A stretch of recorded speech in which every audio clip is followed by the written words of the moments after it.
राजा राम विराजे गिद्धा बसती माँ। समिति वाला भैया ताली बजा लगे गिद्धा विराजे जय हो। गिद्धा बसती माँ बोल श्यावरी रानी माँ।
अच्छा फूलों की सुंदरता लाली से होती है।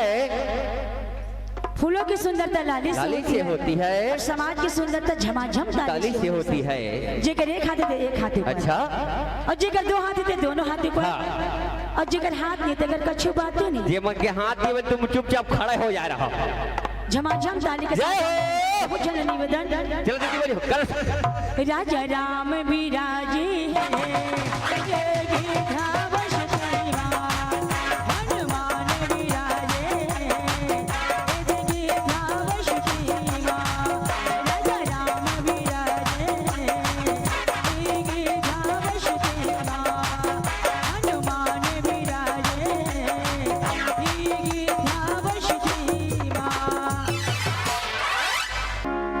बोल श्यावरी रामचंद्र की जय हो।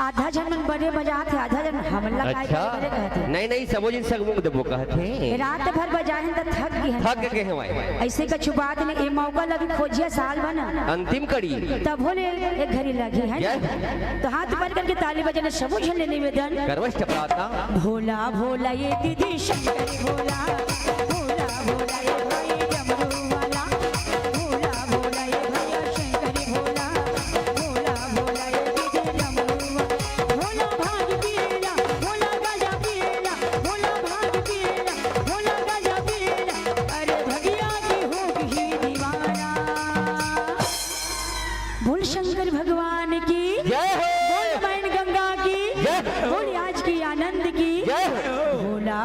ये शिव शंकर भोला भोला भोला ये दीदी डमरू वाला भोला भोला ये शिव शंकर भोला भोला भोला ये भाई डमरू वाला।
अजी डीजे और बैंड पार्टी में नाचोगे तो शरीर थक थक के चूर चूर हो जाएगा।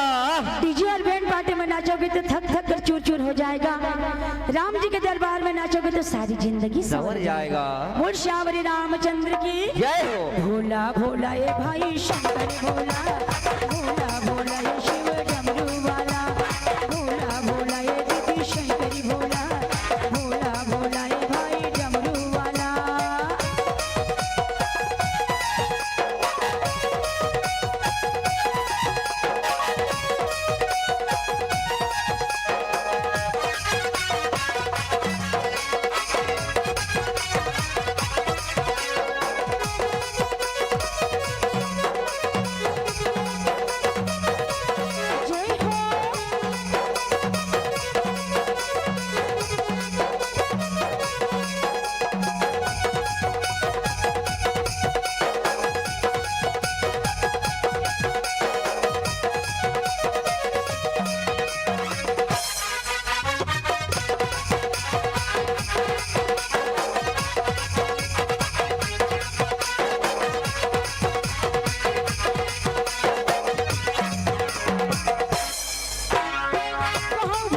भगत